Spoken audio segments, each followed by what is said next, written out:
à toutes et tous dans ce deuxième épisode thématique du podcast du Centre de compétences Isonomie, un centre qui explore les enjeux de l'égalité et de la diversité dans l'éducation et la formation. La plateforme isonomie.ch est accessible avec un mot de passe depuis février 2024. Elle est le résultat du projet créé, mené par les bureaux de l'égalité des HEP de Suisse romande. Le projet a réuni 4 HEP pour 6 cantons représentés. Il s'est déroulé de 2021 à 2024. Cette collaboration est une innovation dans le paysage des HEP. Passons la parole aux instigatrices. Glissons-nous dans les coulisses du projet. Le micro est tendu à Françoise Pache-Gossin de la HEP Béjune, institution qui a assumé le leadership du projet.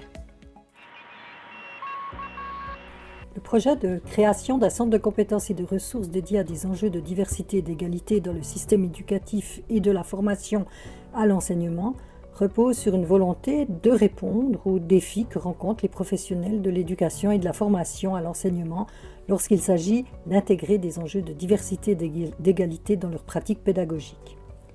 Ce projet a vu le jour grâce à l'initiative des délégués à l'égalité de 4 hautes écoles pédagogiques de Suisse romande, à savoir l'HEP Béjune, l'institution pilote, l'HEP Vaud, l'HEP Fribourg et l'HEP Valais.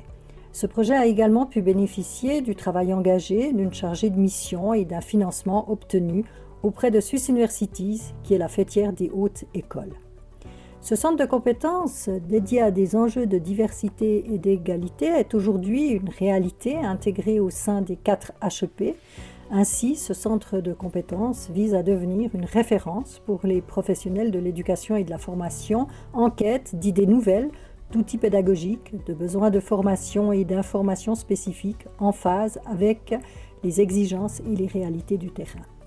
L'ambition de ce centre de compétences est simple: fournir aux professionnels du système éducatif et de la formation à l'enseignement des moyens concrets pour intégrer les dimensions de diversité et d'égalité dans leurs pratiques pédagogiques. Quant à l'approche que nous avons choisie, celle-ci a reposé sur une méthodologie en plusieurs étapes. Premièrement, nous avons identifié des besoins. Deuxièmement, nous avons réalisé un état des lieux des ressources existantes. Troisièmement, nous avons défini des missions, la vision, la structure organisationnelle du centre de compétences. Quatrièmement, nous avons créé une identité visuelle et un plan de communication. Et cinquièmement, nous avons développé une plateforme numérique qui donne de la visibilité au centre de compétences. Je laisse ma collègue vous décrire plus précisément cette plateforme intitulée Isonomie qui soutient le centre de compétences et agit comme un vecteur de partage. Alors, dans le cadre de ce projet Isonomie, j'ai eu l'immense privilège d'être engagée comme chargée de mission. J'ai eu la responsabilité, mais aussi le grand plaisir de produire un certain nombre de documents pour donner vie à cette plateforme. Ces documents ont été discutés dans le cadre du comité de pilotage et très largement discutés. Pour être très concrète, par exemple, quelle structure allions-nous donner à cette plateforme ? Quelle thématique allions-nous privilégier et pourquoi ? Donc, vous imaginez bien le nombre de discussions que nous avons eues entre nous, entre comment on allait définir la diversité, comment on allait définir l'égalité. Et le grand enjeu pour nous, c'était d'être le plus inclusif ou le plus inclusive possible. Donc, on est arrivé à une nomenclature qui a déjà été, depuis la création de la plateforme, remise à jour.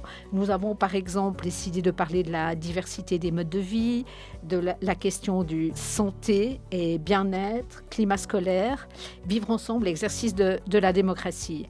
Notre préoccupation a toujours été d'être au plus proche des préoccupations de la population estudiantine qui se forme à l'enseignement et de la population enseignante sur le terrain.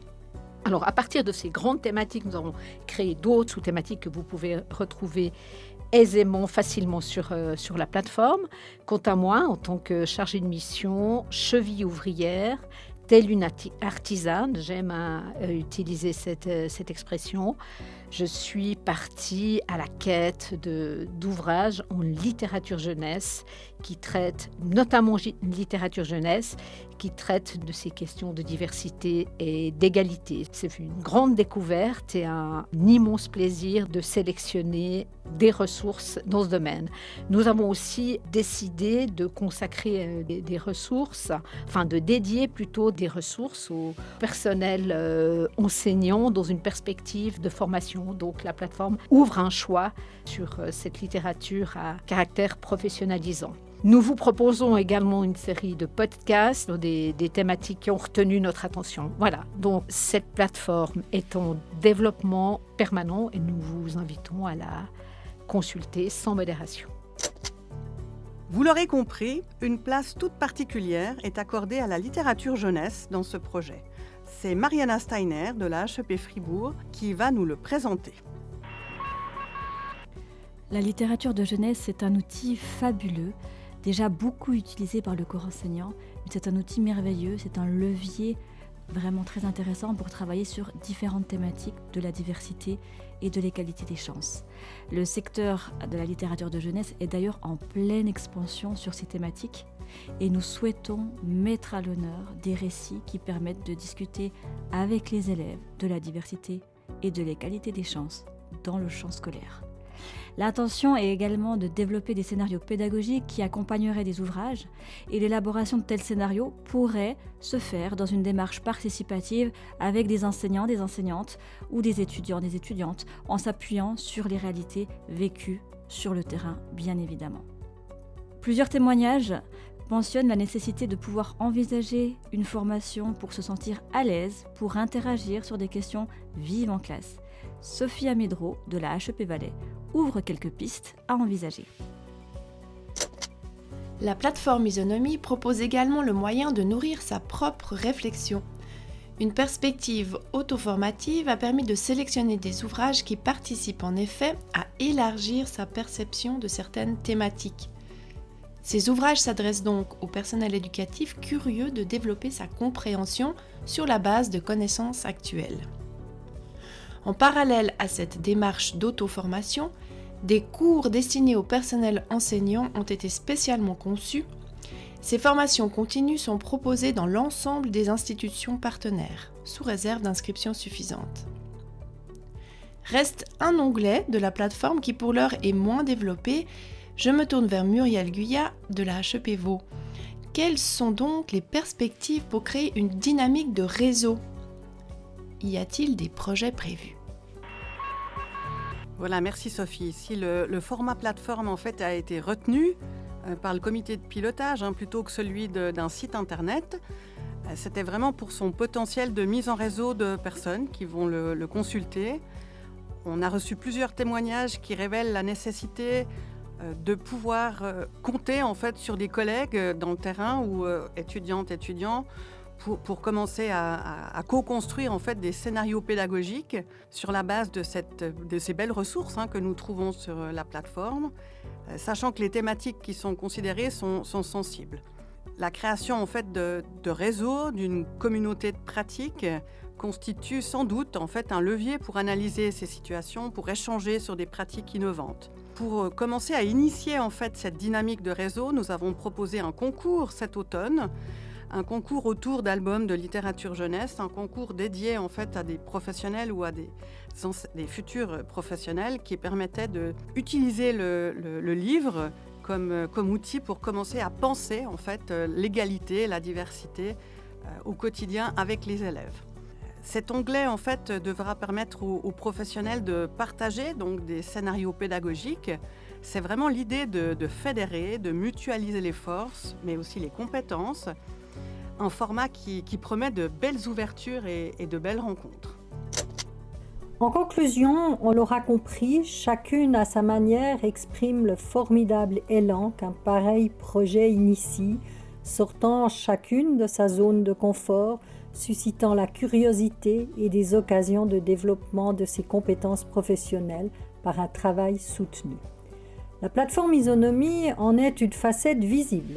Et si le projet de création se termine à la fin 2024, il est bien question d'en assurer la pérennité tant du point de vue de son financement que de la poursuite de son développement, un nouveau défi que les 5 protagonistes sont prêtes à relever. Restez à l'écoute. Pour notre prochain épisode, vous découvrirez le palmarès du concours Cultivons la diversité et vivons l'égalité. Comment des enfants et des adolescentes et adolescents se sont emparés des ouvrages sélectionnés à cette occasion. D'ici là, rendez-vous sur la plateforme www.isonomie.ch.